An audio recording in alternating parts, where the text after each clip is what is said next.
Spiritualité utile, spiritualité artistique. Des concepts super jolis que je vais vous partager. L'idée de cette vidéo, c'est pas d'aller dans quelque chose de très concret, mais plus de faire bosser un peu son imagination. Je me rends compte qu'il y a pas mal de gens qui n'osent pas aller dans des grandes imaginations. Et bah voilà, ça va être une vidéo qui va vous filer un petit coup de main. Je peux tout à fait comprendre qu'on veuille pas trop aller dans l'imagination parce que parfois on se dit que ça sert à rien, que ça va pas changer notre quotidien, que ça va pas régler nos problèmes. Et c'est clair.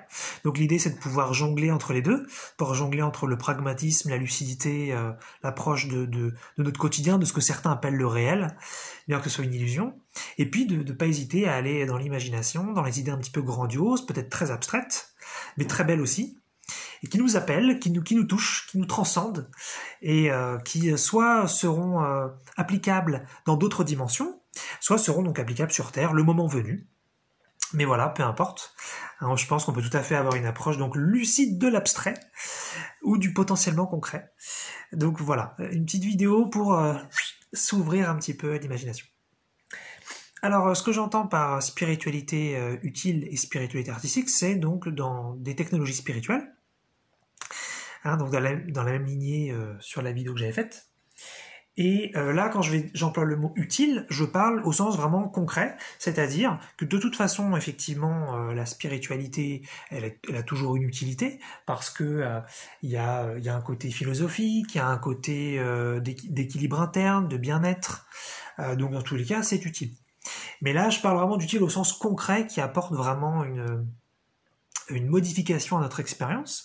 Et donc j'avais déjà parlé dans cette idée-là du Google non physique.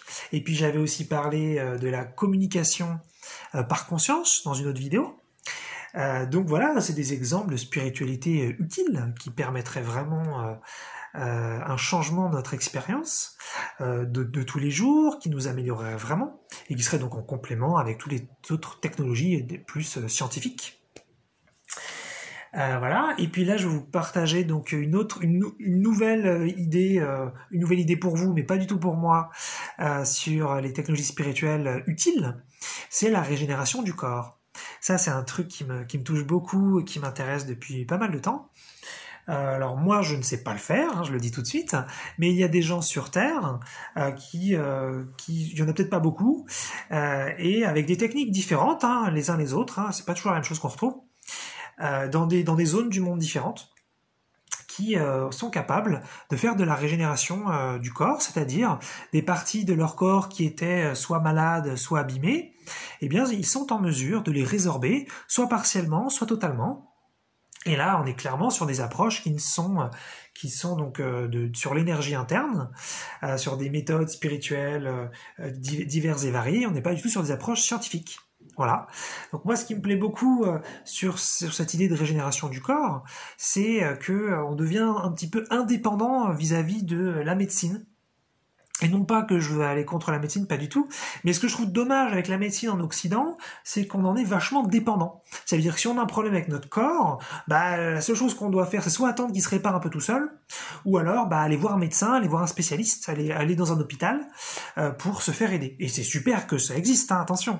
Et moi, je préférerais, et ça c'est peut-être très personnel, être capable donc de me régénérer moi-même.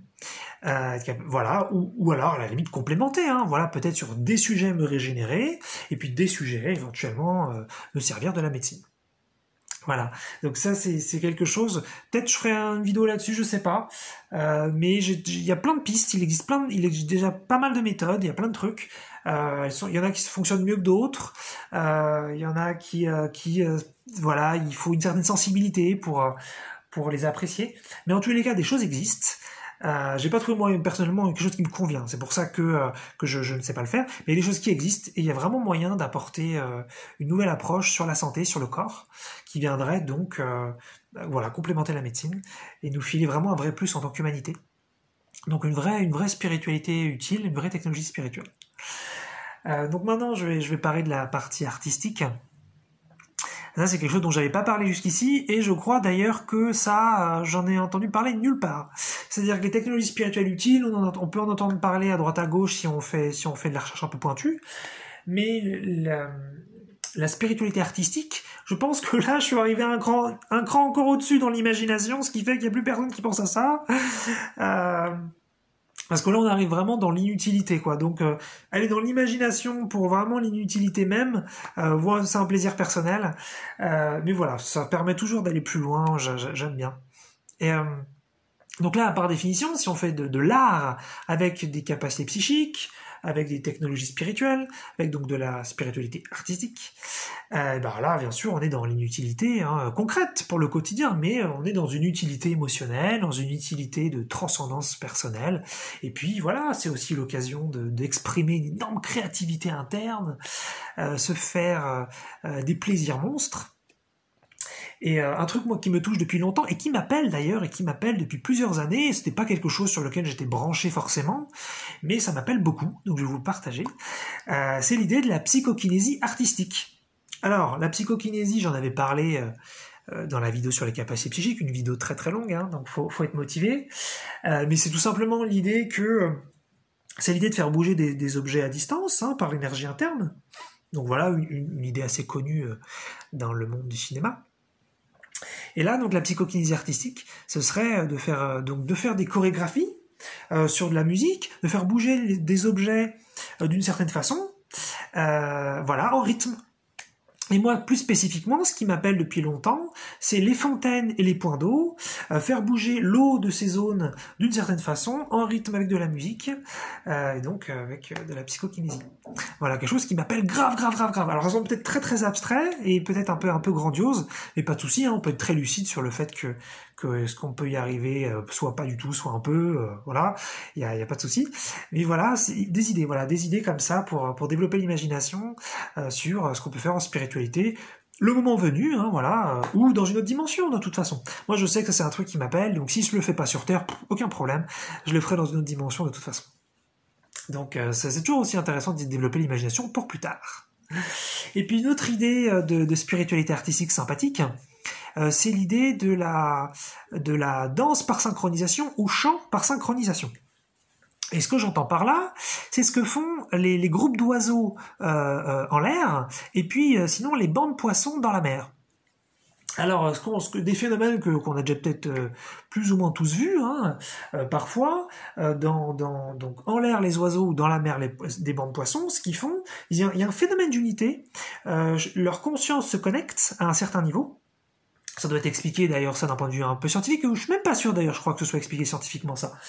Mais peut-être que si. Et en fait, il y a une connexion donc de conscience, et ce qui fait qu'ils sont capables de faire les mêmes mouvements en même temps. Et parfois, ils font même des formes. Par exemple, vous avez les bancs de poissons, parfois, vraiment, c'est impressionnant, ils peuvent faire des formes, ils peuvent se déplacer en même temps. C'est instantané. Il y en a pas un qui a pris une décision et les autres le suivent, quoi. Ils font tous en même temps. Donc ça m'intéresserait bien qu'on puisse faire ça en tant qu'humain. Et là, il y aurait donc deux approches. Soit, donc on fait comme eux, on fait une communication par conscience et donc on a envie des mêmes mouvements en même temps. Donc c'est-à-dire qu'on danserait en même temps par synchronicité avec le même désir, les mêmes envies, la même fluidité de mouvement. Donc ce serait vraiment un ressenti d'unité, d'être un. Quand vous avez envie d'un truc, l'autre aussi. Voilà, ça revient aussi à la communication par conscience, la vidéo que j'avais faite dessus, ou le partage par conscience. Donc pour le chant, ce serait, on a envie de chanter la même note en même temps. Voilà, donc je trouve ça super beau. Et puis sinon, ça pourrait être une autre approche, un peu subtile comme différence, c'est que vous auriez un leader dans le groupe, on se connecterait tous en conscience à lui, et en fait, dès que lui il chanterait une note et dès que lui il ferait un mouvement, en fait, naturellement, on la ferait tous en même temps aussi. Voilà, ça pourrait être aussi une approche comme ça. Donc j'ai déjà des techniques complètement abstraites sur une spiritualité artistique, c'est marrant. Mais voilà, les capacités psychiques, c'est infini. Il y a donc pas de raison que les possibilités ne soient pas infinies non plus. Et pourquoi donc ne pas développer des technologies spirituelles profondément utiles pour notre quotidien, qui deviendront aussi de la science le moment venu. Tout ce que je dis là, c'est de la future science. C'est simplement que la science, elle est un peu dogmatique et peut-être un peu rigide aujourd'hui sur certains sujets, mais elle a quand même énormément progressé. Et le moment venu, elle expliquera ces choses-là de toute façon. Donc la spiritualité peut être en avance sur la science à certains niveaux, mais bon, ça se rattrapera et ça se complémentera le moment venu. Mais voilà, et puis les technologies spirituelles artistiques, pourquoi pas ne pas imaginer des choses merveilleuses le moment venu, que ce soit sur Terre ou dans une autre dimension.